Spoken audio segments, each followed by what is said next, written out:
ততি তরন্তি চ দেবমায়াম ইত্যাদৌ তির্যগজনা অপীতি অনেন ভক্তাধিকারী কর্মাদিবদ জাত্যাদি কীর্তনয়মাতিক্রম শ্রদ্ধা মাত্রং হেতুরিত্যাহ যদিচ্ছয়া।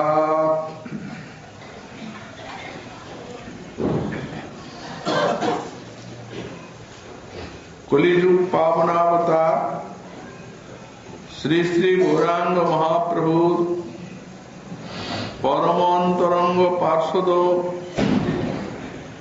গৌড়ীয় বৈষ্ণবাচার্য বর্য পরম পূজ্যপাদ শ্রী শ্রী জীব গোস্বামী চরণ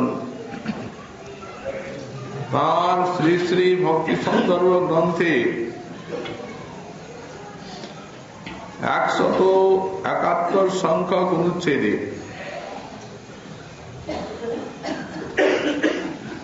ভক্তির অবিদ্যাত্ম বর্ণন প্রসঙ্গে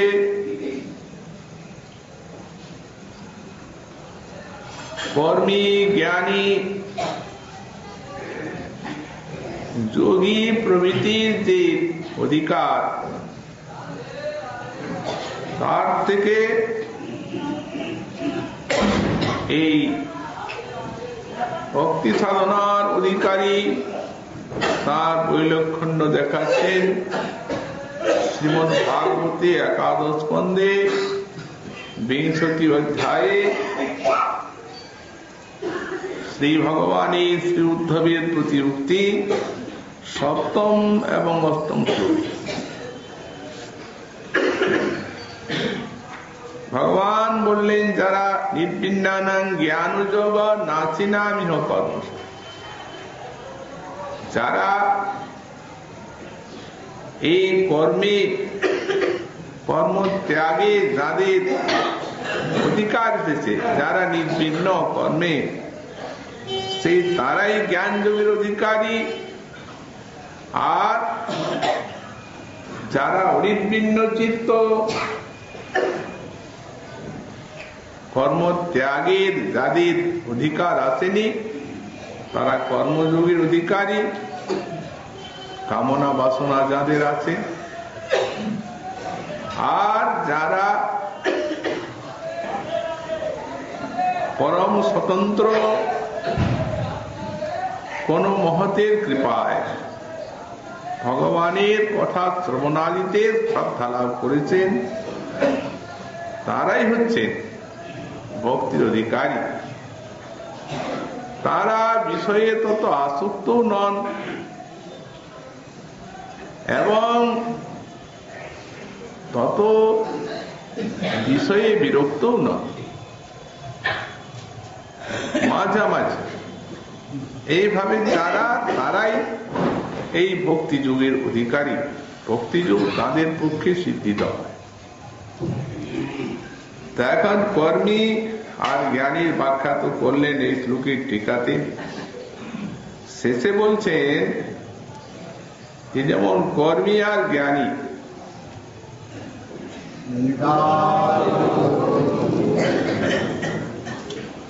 এই তাদের অধিকারে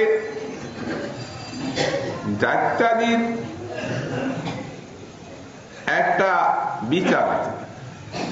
যেমন কর্মী যারা যাগ যজ্ঞ ইত্যাদি করবেন, যার ফলে স্বর্গ লাভ, আদৌ তারা ব্রাহ্মণ জাতি হওয়া চায় এবং তাদের 3টি জন্ম হওয়া চায়। একটা তো ব্রাহ্মণের সন্তান হয়ে জন্মালেন, এটিকে শুক্র জন্ম বলা হয়, ব্রাহ্মণের অভিজাত দেহ। আর যখন তার উপনয়ন হলো তখন সেটিকে সাবিত্র জন্ম বলা হয়। এই দুবার হলো দ্বিজ। কিন্তু যখন যাগযজ্ঞ করবেন তখন আবার এই যাজ্ঞিক রূপে দীক্ষা গ্রহণ আর একটা, এটাকে দক্ষ জন্ম বলা হয়। সুতরাং এই ব্রাহ্মণের যে তিনটি জন্ম, শুক্র, সাবিত্র এবং দক্ষ, এই তারাই এই যাগযজ্ঞ করতে পারবেন, তাদেরই অধিকার। তেমনি যারা জ্ঞান সাধনা করবেন, তাদের সম, দম, তিতিক্ষা ইত্যাদি এই গুণগুলি ছিল, তবে তাদের জ্ঞান যোগী অধিকার আছে। তাই এখন এইরূপ যে যাত্রাদির কোন অধিকার ভক্তিতে নেই, তাই ভাগবতে শ্লোক দৃষ্টান্ত দিচ্ছেন। দ্বিতীয় স্কন্ধের 7ম অধ্যায় থেকে ব্রহ্মার নারদের প্রতি উক্তি, দেবৈ বিতন্ততিতরাং চ দেবমায়াম। যারা নিজ জাতি, তারাও যদি কোন মহতের কৃপা লাভ করে, মহৎ পদাশ্রয় করে যদি তারা দীক্ষা শিক্ষাদি প্রাপ্ত হয়ে আর তাদের নিকটে শীল শিক্ষা করেন, সদাচার আদি শিক্ষা করেন, তো বললেন তাহলে তারাও ভগবানকে জানেন এবং দেব মায়াং অতি তরন্তি, আর এই দেব মায়াকে উত্তীর্ণ হতে পারে। জানা অপি কিমুত স্তুতি ধারণা, যে বললেন তারা যদি তির্যক জাতি হন, চণ্ডাল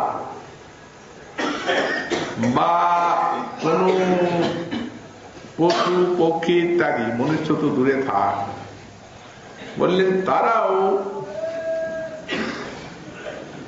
ভগবানের চরণে ভক্তি লাভ করবেন। এই রূপ মহৎ কৃপা প্রাপ্ত হলে কিমুত শ্রুতি ধারণা, আর যারা শাস্ত্র জ্ঞান আছে, বিদ্বান,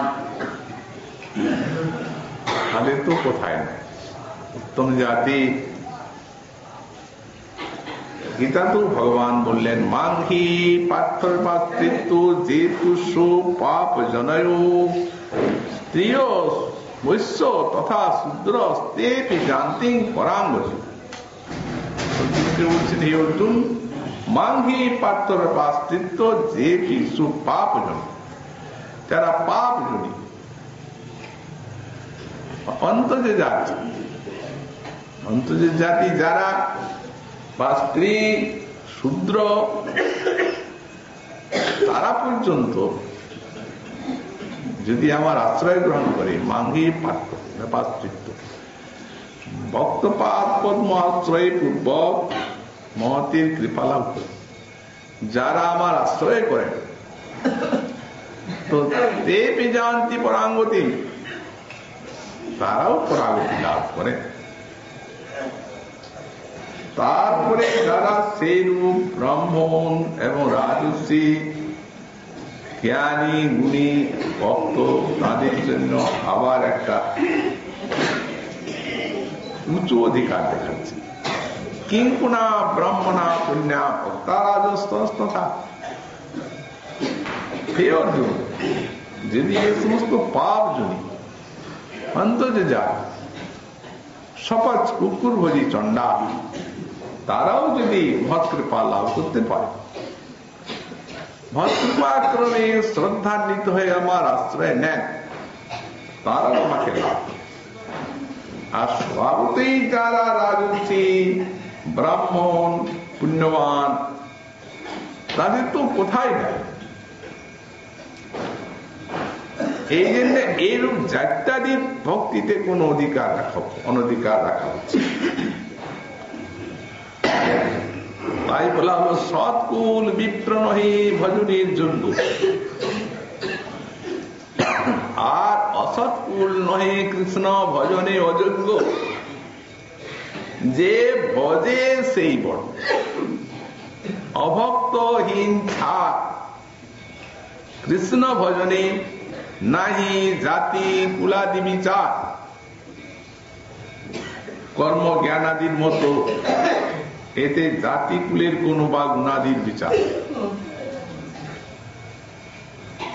যে ভজে সেই বড়, ব্রাহ্মণ হলেই যে অধিকার আসবে তা। সৎকুল বিপ্র নহি ভজনের যোগ্য, আর অসৎ কুল নহি কৃষ্ণ ভজনে অযোগ্য, জীব মাত্রের অধিকার, সেখানে দেহাদির সম্পর্কের কোন ব্যাপার। আর যদি সেই রূপ দ্বাদশ গুণ সম্পন্ন ব্রাহ্মণ হন আর কৃষ্ণ বহির্মুখ হন, তার থেকে ভক্ত চণ্ডাল অনেক গুণে শ্রেষ্ঠ। আমরা ভাগবতী বিপ্রাদিছড় গুণযুতা দরবিন্দ নাম পাদার বিন্দু বিমুখা সপচম বরিষ্ঠম। যদি দ্বাদশ গুণ সম্পন্ন ব্রাহ্মণ হন আর অরবিন্দ পাদারবিন্দ বিমুখা আর ভগবানের চরণ কমলে বিমুখ হন, তার থেকে ভক্ত চণ্ডাল সপচম বরিষ্ঠ। কেন বললেন? তারা ভক্ত চণ্ডাল, তারা তাদের কুলকে পর্যন্ত পবিত্র করেছে, নিজেকে তো করেইছে। আরে দ্বাদশ গুণ সম্পন্ন ব্রাহ্মণ বললেন তারা নিজের দেহটাকেও পবিত্র করতে পারে। কেন পারেনি? হরি মান না তো হরি মান, ও তো এই দ্বাদশ গুণ সম্পন্ন ব্রাহ্মণ বলে সেই অভিমানী বুভরা তার অভিমানী ভক্তিহীন যোগ মাঝে সেই দিন বৃথা তার অশেষ ভাবনা। কি করবে ওই গুণে? তো নির্মুক্ত পতনেই চলে গেল। অভিমানী বন্ধন। আর এ নিজের কুলকে পবিত্র করছে। যখন প্রহ্লাদ মহাশয় যখন হিরণ্যকশিপু বধ হয়ে গেল, নৃসিংহ জীব আবির্ভূত হয়ে, তখন প্রহ্লাদ মহাশয় প্রভু স্তুতি করছেন, বললেন প্রভু আমার যে পিতা তোমার অনেক নিন্দা করেছে, জানি না এই নিন্দায় তার কি দুর্ভোগ হতে। পিতা তো প্রভু তুমি তাকে একটু কৃপা করো। ভগবান হাসছেন নৃসিংহদেব, প্রহ্লাদ তাকে আমাকে কৃপা করতে হবে না, ও তোমার গুণেই ওরা নিস্তার পাবে। কারণ আমার এই তোমার মতো ভক্ত যে বংশে অবতীর্ণ হন, আমি তাদেরকে 21 কুল পর্যন্ত অঙ্গীকার করে থাকি, তাতে ভজন করুক আর না। অতএব ভক্ত কুল পবিত্র হচ্ছে, কুলম পবিত্রম জননীকে তার নিত্যন্তি স্বর্গে পিতর পিতৃষাম। পবিত্র জননী ধন্যা, আর স্বর্গে ওই পিতৃলোক নিত্য করে। আমাদের বংশে বৈষ্ণব হলেন, আমরা ভগবানকে লাভ করব। কুলে বৈষ্ণব নাম ধেয়। তো সুতরাং এসবে কোন অধিকার আনতে পারে, এমনকি মহামহা যারা তারা পর্যন্ত তারাও নিজ কুলে অবতীর্ণ হয়ে আর দেখিয়ে দিয়েছেন যে জাতি কুল নিরর্থক ভক্তির নিকটে। তাই বৃন্দাবন দাস ঠাকুর বললেন, জাতিকুল সব নিরর্থক বুঝাইতে জন্মিলেন হরিদাস অধম কুলে।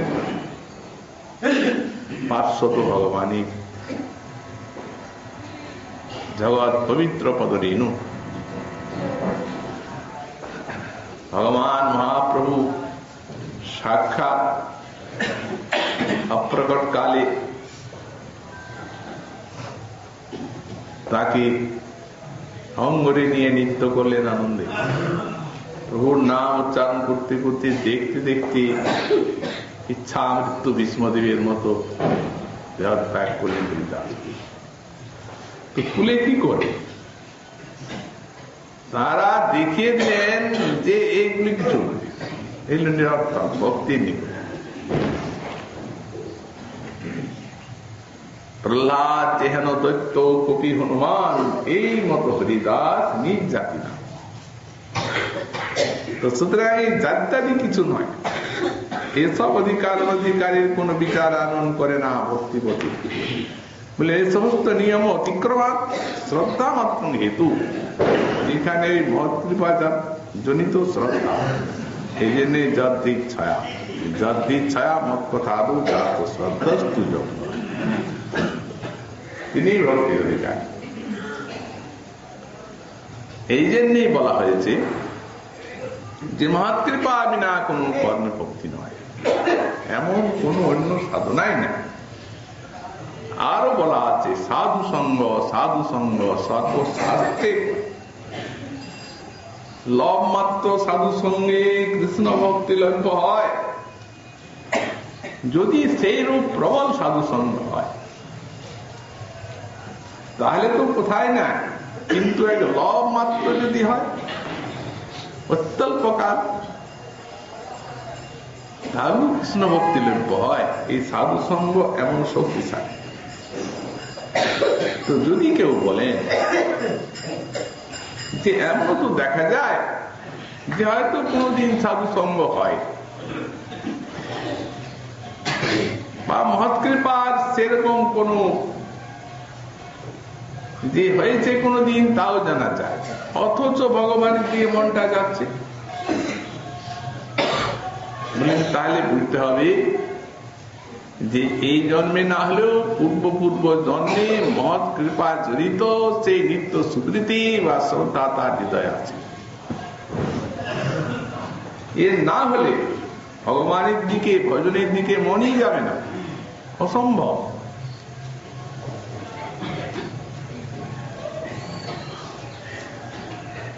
এই জন্যই এই যে মহৎ সঙ্গ বা মহতের কৃপা, একে ওই ভক্তির প্রাণ রক্ষার উপায়ভূত পরম সংস্কার বলে দর্শন শাস্ত্রে আখ্যা দিয়েছে। প্রাণ রক্ষার উপায়ভূত পরম সংস্কার দৃষ্টান্ত দেওয়া হয়েছে যে দেখুন, এই যে যখন শিশু জন্মায়, বালক, তখন জন্মেই মাতৃস্তন্য পান করে থাকে, কিন্তু আগে জ্ঞান, ইচ্ছা আগে, তারপরে জ্ঞান, তারপরে ক্রিয়া। ইচ্ছা জ্ঞান ক্রিয়া বিনা কোনো কাজই হয়। ছেলেটার ইচ্ছা আছে বালকের যে সে মাতৃস্তন্য পান করবে, পেটে ক্ষুধা আছে, কিন্তু এইভাবে মাতৃস্তন্য পান করো, ওটাও কে শিখাচ্ছে? তো এখন কিছুই নেই, কিন্তু সেই প্রবৃত্তিটা তার আসছে তার জন্মান্তরীণ ওই জীবন রক্ষার উপায়ভূত যে সংস্কার, তার তেমনি বানরের বাচ্চাগুলো জন্মাবার পরেই বৃক্ষ শাখা অবলম্বন করে, কে শেখায়? ওকে শেখাচ্ছে তার জন্মান্তরীণ সংস্কার। এই জন্য আমাদের দর্শন শাস্ত্র বলেন এই দেখুন, আমরা অনাদি বইয়ের মুখ 84 লক্ষ জনিতে ঘুরেছি, আর কতবার ঘুরেছি তার সীমানা। প্রত্যেক জন্মের সংস্কার আমাদের চিত্তে আহিত আছে। তো যখন যদি হয়তো কোন ব্যক্তি পাপ কর্মের ফলে তির্যক জনিতে গেল, যে জনিতে জন্মা, তখন ওই যে জন্মান্তরীণ যত সংস্কার আছে, ওই জন্মের যে সংস্কারটা পূর্বে ছিল, সব সংস্কারকে পেছনে ঠেলে দেবে, সামনে এসে দাঁড়া। এই জন্য বানরের বাচ্চা সেই সংস্কার পায়, গাভী বৎস সেই সংস্কার পায়, মানুষের বৎস মানুষের সংস্কার পায়, তাহলে প্রাণটা বাঁচবে না। তো বললেন তেমনি মহৎ কৃপা এবং সাধু সঙ্গ হচ্ছে ভক্তির জীবনজনী সংস্কার, এই প্রাণ রক্ষার উপায় সংস্কার মহৎ কৃপা। কোন জন্মে না থাকলে ভক্তি দিয়ে মন যাবেই না। তো সুতরাং ওটা জানতে হবে, ফলে ফল কারণ অনুমিয়তে, ফলটাতে ফলের কারণ অনুমান করে দিতে হবে। তো এই জন্যই এত এই সংস্কারটা মহৎ কৃপা জনিত সংস্কার, এত প্রবল যে শ্রীমদ ভাগবত বলেন ভবাপবর্গ ভ্রমত যদা ভবেজ্জনেশ্বর তর্হচ্যুত সৎসমাগম, আর সৎসঙ্গম জর্হি তदैव সদ্গত পরাবরেশে জায়তে রুদ্ধ। ভবাপবর্গ ভ্রমত যদা, ভ্রমত জীবস্য, এই যে 84 লক্ষ দৃঢ় আমরা আদিকাল থেকে ঘুরছি মানব, এই ভ্রাম্যমান সংসার সাগরে ভ্রাম্যমান যে জীব, যখন তার সংসার ক্ষয়ের সময় আসে, ভবাপবর্গ যদা ভবেজ্জনের, এই যারা ঘুরছে তাদের যখন এই সংসার নাশের সময় আসে, তখন সৎসঙ্গ হয়। তরিচ্যুত সৎসমাগ, তো সৎসঙ্গটি হচ্ছে কারণ, আর এই সংসার নাশটি হচ্ছে কার্য বা ভক্তি লাভ। এটা কারণ, কার্যটাকে কারণের আগেই দেখিয়ে দেওয়া, মানে সংসার নাশ মানে ভক্তি ভজনটা, সৎসঙ্গটা এত প্রবল এই ভক্তি বিষয়ে, ভক্তি লাভ বিষয়ে এবং সংসার নাশ আনুষঙ্গিক ভাব। এই জন্য কার্যটিকে আগেই দেখিয়ে দেওয়া হচ্ছে কারণে। এই কার্যকে যদি আগে দেখিয়ে দেওয়া যায়, তাহলে সেই কারণটি যে অতি প্রবল তাই জানা যায়। আলোটি যেমন জ্বলল অন্ধকার, সঙ্গে সঙ্গে আর বিলম্ব। সৎসঙ্গম জর্হি তदैव সদ্গত পরাবরেশে তৈ জায়তে রতি। ভগবান যখন সৎসঙ্গ হয়, তখন তুমি যে পরাবরেশ, তোমাতে তার রতি জাত হয়। একেবারে রতি এসে গেল, সৎসঙ্গ হল তার নয়।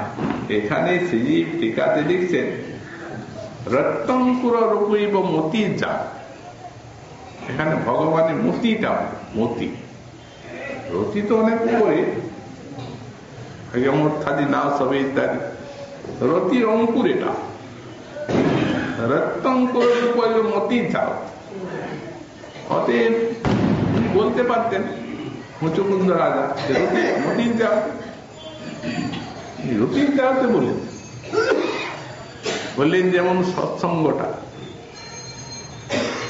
যেমন দেখা হলো কার্যটাকে কারণের আগে এত শক্তিশালী এই ভক্তিদান বিষয়, তেমনি ভক্তি সাধনা এত শক্তিশালী। যদি নিরপরাধ চিত্ত হয়, তাহলে ওই সৎসঙ্গ হলো রতিটি।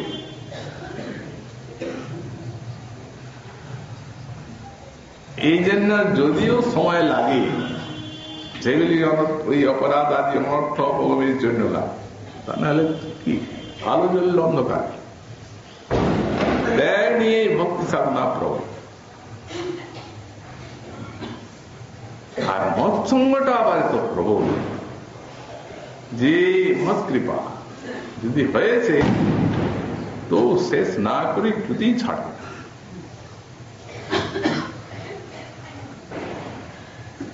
আর আমরা ভাগবতী দৃষ্টান্ত দেখতে পাই, যেমন চিত্রকেতু রাজা,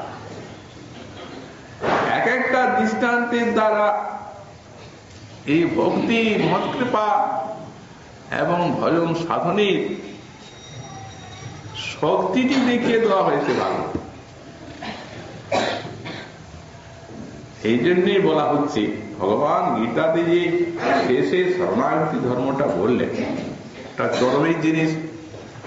ভজন বললেন শুদ্ধ ভজন, মনমনা ভগবান ভক্ত মজ্জাজনা নমস্কুরু, আর তারপরে শরণাগতি, মানে শরণাগতি মূলায় নবদা, এই কথা শেষে পাওয়া গেল। কিন্তু এখানে তো গীতা শেষ হয়, এই শরণাগত ভক্ত যারা, তারা কিভাবে ওই ভগবানের পাদ পদ্মে ভক্তি প্রেম লাভ করেন, কৃতার্থ হন, তার তো দৃষ্টান্ত ভাব সর্বদান। কত কত সব মনীষী ভক্তগণের আখ্যায়িত। কারণ উপাখ্যান বা দৃষ্টান্ত না হলে কঠিন সিদ্ধান্তগুলো হৃদয়ঙ্গম হয় না। চিত্তকেতু রাজ একবারে দারুণ সংসার আসক্ত, এত সংসার আসক্ত, এমন সন্তানকামী, সন্তানের জন্য পাগল, যে একটি সন্তান লাভের জন্য, যাতে একটা পুত্র হয়, সেই জন্য 1 কোটি বিবাহ করেছে।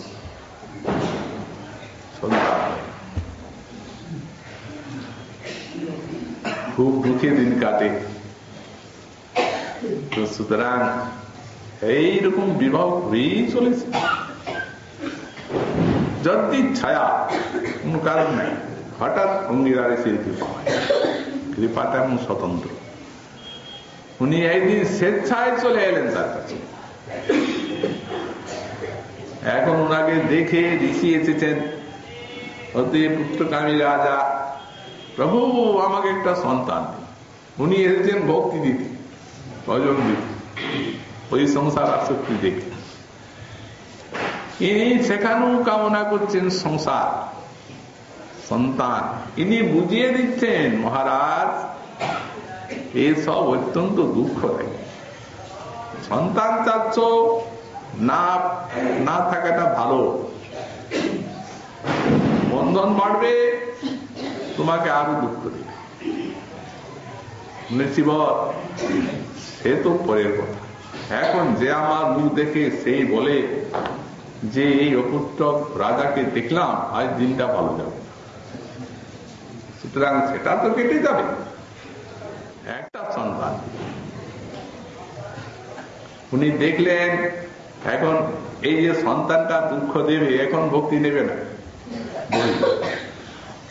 সন্তানটা যখন দুঃখ দেবে, তখন সেই সময়টা আমি বলে দিচ্ছি, সন্তান আপনাকে দুঃখ দেবে, তবু চান? বলে হ্যাঁ, সন্তান চাই। আচ্ছা ঠিক আছে, এটা যজ্ঞ করি। পুত্রেষ্টি যা বললেন, যে মহারানীকে আপনি ভালোবাসেন, কোটি কোটি তো বিয়ে করেছেন, যাকে সব থেকে বেশি ভালোবাসেন তাকে এই চুরুটা খাইয়ে দিন। চুরু তৈরি করলেন কিতদ্রুতি, উনি বড় রানী, ওনাকে রাজা খাইয়ে দিলেন, বাস গর্ভবতী। একেবারে সে রাজপুত্র এবারে চমৎকার, 3 দিন শশিকলার মতো বাড়তে থাকে। এখন এই কিতদ্রুতির গৃহে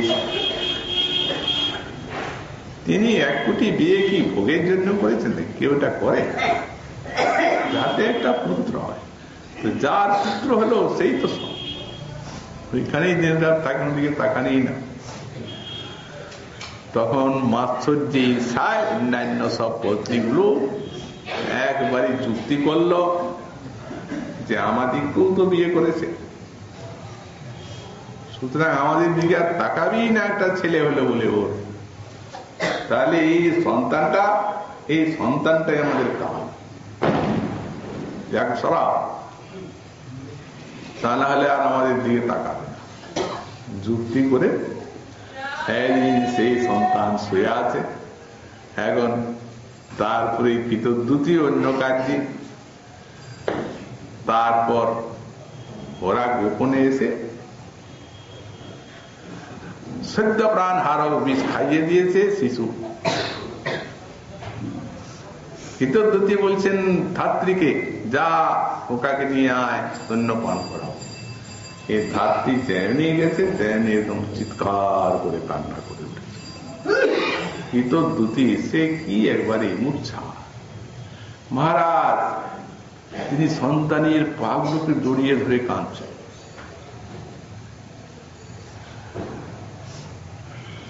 এইরকম যখন অবস্থা, সেই তখন অঙ্গিরা ঋষি নারদকে বলছেন, দেবর্ষি একটু শক্ত হাত চাই, লোকটা সেই রকম, অতএব আপনিও চলুন, 2 জন যাবো, একা পারা যায় না যায় বলে। দেবর্ষির সঙ্গে আসছেন অঙ্গিরা। কি মহারাজ, আমি যে বলেছিলাম আপনার সন্তান আপনাকে দুঃখ দেবে, পিসি বাবার এত দুঃখ দেবে তা ভাবতে পারি। হতে আপনারাও সবই করতে পারেন, আমার এই মৃতপুত্রকে বাঁচিয়ে দিন। তখনও আকাঙ্ক্ষা মৃতপুত্রকে বাঁচিয়ে, তা না হলে আমিই বাঁচব না। দেবর্ষি নারদ বলছেন, ও আপনার ছেলে নাকি? দেখবেন মৃতপুত্রের ভিতরে এতটা করতে হচ্ছে, আর মত কৃপা যখন হয় তখন কতদূর পর্যন্ত প্রসারিত হয় এই দৃষ্টান্ত, প্রজ্জ্বল দৃষ্টান্ত। দেখবেন আপনার সন্তান কিনা, রে শিশু তুমি রাজপুত্র, বিশাল পৃথিবীর ভাবি অধিকারী, তুমি বাল্যকালে তুমি চলে যাচ্ছ দেহ ত্যাগ করে, ফিরে এসো, তোমার দেখো তোমার মা বাবা কত তোমার জন্য কাঁদছে। শিশু বলছে, মনিবার প্রণাম। কে কার মা, কে কার বাবা? কর্মফলে ভ্রাম্যমান জীব। অতএব আমি এখানে এসে জন্মেছি নিজের কর্মফলে। নির্বন্ধ যতদিন থাকলো থাকলাম, নির্বন্ধ শেষ হয়ে গেল চললাম। বালক চুপ। দেবশ্রী বলছেন, মহারাজ দেখুন ছেলেটাকে আপনি যে সন্তান বলে এত কান্নাকাটি করছেন, ও আপনাকে বাবা বলে স্বীকার করলো, আমাকে দণ্ডবোধ করলো, আপনাকে একটা প্রণাম করলো, চলে গেল। তো সুতরাং এই তখন জ্ঞানী এই মহর্ষিগণের কৃপায় তারপরে পরে সব ওই অসৎ অভিসন্ধি সব টের পেলেন মহারাজ। রাজ্যে আসক্তি ত্যাগ করে ভজন করলেন, ভজন করে আর গন্ধর্বত্ব প্রাপ্ত হয়ে গেলেন। ওর কাজই হলো ওই ভগবানের গুণ কীর্তন কীর্তন করে আর কীর্তন করে করে করে যদি একবারই হয়ে গেল মত কৃপায়, তো যতই বড় বাধা বিঘ্ন আসুক আর কোনো ভয় নাই। তার ওই নিত্যকেটু তারও দৃষ্টান্ত, সেই কীর্তন করে করে গান করে করে বেড়াচ্ছেন ভগবানের ওই গন্ধর্ব অপ্সরাগণ সঙ্গে সেই চাঁদু হিমাঞ্জু কৈলাসের উপর দিয়ে যাচ্ছেন। তারপরে মহাদেবী অর্ধাঙ্গিনী মুনি সমাজে কথা শোনাচ্ছেন। উপরের থেকে উনি বলছেন, দেবাদিদেব ত্যাগী ঋষিগণকে আপনি ভগবানের কথা শোনাচ্ছেন, তো যতক্ষণ ওদের উপদেশ দিচ্ছেন ততক্ষণ পর্যন্ত আপনার স্ত্রীটাকে একটু নামিয়ে রাখুন না। কোলে নিয়ে আর কি শিক্ষা দিচ্ছেন ওরা কি মনে করবে? মহাদেব সব জানেন, দেবী খুব দুঃখ হয়ে নারী কে তুই অসুর ভক্তের বেশে এখানে ঈশ্বরের তুই সদাচার দেখতে এসেছিস, সদাচার শিক্ষা দিচ্ছিস, যা অসুর হয়ে যা। তখন নেবে এলে স্তুতি করতে লাগে অপরাধ প্রভাব, বললে আমি অসুর হয়ে যাচ্ছি, আপনার অভিশাপ মাথায়, তবে আপনি কৃপা করুন যেন অপরাধটা আমার না, অভিশাপটা নিয়ে অপরাধটা। তারপরে তো উনি চলে গেলেন হাসতে হাসতে। মহাদেব বলছেন, দেবী এই দেখো ভক্ত নারায়ণ পরা সর্বে নকুতশ্চন বিভ্যতি স্বর্গাপ বর্গ নরকেশ্ব বিতুল্যাত দর্শিন। স্বর্গে বিচরণ করছিল, এখনই তুমি নরকে পাঠিয়ে দিলে অসুর জনিতে। হাসতে হাসতে চলে গেল। এরাই নারায়ণ ভক্ত, এরা স্বর্গে যাক নরকে যাক যেখানে যাক, এরা কখনো কিছু ভয় করে না। দেখলে তো ইচ্ছা করলে ও পাল্টা তোমাকে সাপ দিতে পারত, কারণ ভক্ত, আর তোমাকে ওটা গ্রহণ করতে। এখানে একটা প্রশ্ন গোস্বামী পাঠ দিয়েছেন, বলে আচ্ছা আমরা কি আলোচনা করলাম এই যার শ্রদ্ধা হয় শাস্ত্রীয় শ্রদ্ধা তার বুদ্ধিপূর্বক মহৎ অপরাধ এটা তিনি করেন না, তবে এটা কি করে ঘটল? কারণ উনি তো প্রেম পেয়ে গেছে। তো এখানে বলছেন যে এটাতে আচ্ছন্ন মানে ওই আচ্ছন্ন মহত্ব ঠিকই, কিন্তু সদাচারটা তো একটু তাদের দৃষ্টিতে অন্যের দৃষ্টিতে অন্যরকম, এই জন্য ওটা বললেন। এই একটা দিক, মহৎকে চেনা বড় কঠিন, আচ্ছন্ন স্বভাব বলে চেনাই যায় না। অতএব আসলে কারো মহতের মাত্রের কোনো চর্চাই সে একটা শিক্ষা। আর ভক্ত যদি এইরকমই সম্পাদ প্রাপ্ত হন তাহলে যে ভক্তির থেকে চ্যুত হন না, সেটিও এই শিক্ষা, অনেক শিক্ষা। তিনি বৃদ্ধাসুর হয়ে গেলেন প্রেম ভক্তি উচ্চ, কোনো গ্লানি নাই, নানি নাই। অসুর ঠিক স্বর্গরাজ্য অধিকার করলেন, তারপরে শেষে ভগবানের স্তুতি যখন করেছেন, সেই স্তুতিগুলি শ্রীজি ভক্তি প্রীতি সন্দর্ভে তুলেছেন। এবং শ্রী ব্যাসদেব ভাগবত রচয়িতা তিনি গুরুনায় লিখছেন যে দেবী ভাগবত, শ্রীমদ ভাগবত ইত্যাদি কয়েক প্রকার ভাগবত, তার মধ্যে আমার ভাগবত শ্রীমদ ভাগবত বেদান্ত সার কোনটা লক্ষণ করছেন বৃত্তাসুর বোধপেতম শ্রীমদ ভাগবত বিশ্বতে। যে গ্রন্থে বৃত্তাসুর পদ প্রসঙ্গ বর্ণিত আছে তাই শ্রীমদ ভাগবত। এত সমস্ত কিন্তু বৃত্তাসুরের লক্ষণে ভাগবত লক্ষিত হয়নি। ভক্তি এরকম জিনিস, আর মহৎ কৃপায় রূপ। এই জন্য বলছেন যে যদ্দিচ্ছা, এই জন্য বলা হলো স্বতন্ত্র কেনাপি পরম স্বতন্ত্র ভগবত ভক্ত সঙ্গ তৎ কৃপাজাত মঙ্গলোদয়ন, এই ব্যাখ্যা করলেন। তারপরে তার কৃপা এবং তার সঙ্গজাত মঙ্গলোদয়। কার্য হচ্ছে সেটি, কারণ কার্য হচ্ছে ভগবানের কথা শ্রবণাইতে শ্রদ্ধা। আদি শব্দের দ্বারা নবধা ভক্তি জানতে হবে। শ্রবণাঙ্গটি হচ্ছে মূল। এই জন্য মত কথা শ্রবণাদৌ, আমার কথা শ্রবণা দিতে। এই দিতে শ্রবণ যেমন কীর্তন অর্চন বন্ধন ইত্যাদি তো শ্রদ্ধা যাতে হবে। তো বলছেন অতএব যদুক্তং শুশ্রূষোদ্ধানস্য, এই জন্য ভাগবতে বললেন শুশ্রূষু সত্যধানস্য বাসুদেব কথারুচি শান মহত্তয়া বিপ্র পুণ্যতীর্থ নিষেবনা। সুতমুনি প্রথম স্কন্ধে 2য় অধ্যায়ে সৌনকাজ ঋষিগণের প্রতি বলছে ভক্তি লাভের উপায়। শুশ্রূষু সত্যধানস্য, শ্রদ্ধাবান শ্রবণেচ্ছু বাসুদেব কথা রুচি, তাদের বাসুদেবের কথাতে রুচি হয় কখন? সাত মহত্তেবয়া, এই মহত্তেবার দ্বারা, এবং পুণ্য তীর্থ নিষেবনের। এখানে যে পুণ্য তীর্থ নিষেবন আর মহৎ কৃপা দুটো কারণ দেখানো হচ্ছে। তো এখন তাহলে একটি হইল মহৎ সেবা,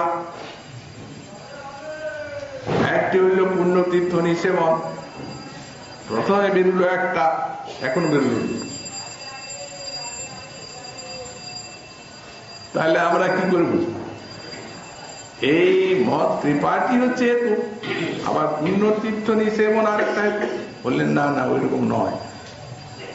পুণ্য তীর্থ নিষেবন শব্দে এখানে জানা যাচ্ছে শ্রীজীব এর টিকা লিখছেন, বুঝছেন? মনে করুন কোন ব্যক্তি এই বৃন্দাবন ধামে এলো, সেখানে সৎসঙ্গ করবেন, তিনি মহৎ কৃপা ক্রমে তিনি ভজন করে জীবন ধন্য করবেন, সে উদ্দেশ্য নয়। মনে করুন অন্য কোন কার্যে তিনি কার্যান্তরে নাপি হয়তো কেউ হারিয়ে গেছে, কোনো আত্মীয় থাকে, তাহলে বৃন্দাবনে যেতে পারে। এই জন্য হয়তো তাকে খুঁজতে এসেছে বা অন্য কোনো কার্যান্তরে এসেছে, এসে সেখানে তো ধামে সব মহতেরা ধাম আশ্রয় করে আছেন অনেকে, আবার যারা তৈর্থিক তারা তীর্থ ভ্রমণও করছেন ধামে এসে, সেই সমস্ত সাধু মহাত্মাদের দর্শন হয়। বলেন যেমনি দর্শন হলো সেই তেমনি একটা নিত্য সুকৃতি তার মধ্যে সঞ্চিত। দেখছেন কোন জায়গায় স্থানে স্থানে তো ধামে হরিকথা হন, দেখছেন হরিকথা হচ্ছে, হরিকথা তখন বুঝছেন। আচ্ছা, অনেকে বসে এখানে কি শুনছেন দেখি, তখন তিনি জানেনই না কি সৎসঙ্গ হরিকথা, একবারে বহির্মুখ মানুষ সংসারে। কৌতূহল হলো এতজন শুনছে, রাত্রিবেলা কি শুনছে, হয়তো এসে তিনি বসলেন, সেখানে মহন্তের যে একটা সঙ্গ দর্শন এবং তাদের থেকে একটা আস্বাদনের চিন্ময় বীজাণু ছড়াচ্ছে, সেটি তার ভিতরে ঢুকল সংগ্রাম এই ভক্তি লাভের জন্য। সে আস্বাদনের বীজাণু ঢুকলো, তখন এই পুণ্যতীর্থ হিসাবটি হলো কারণ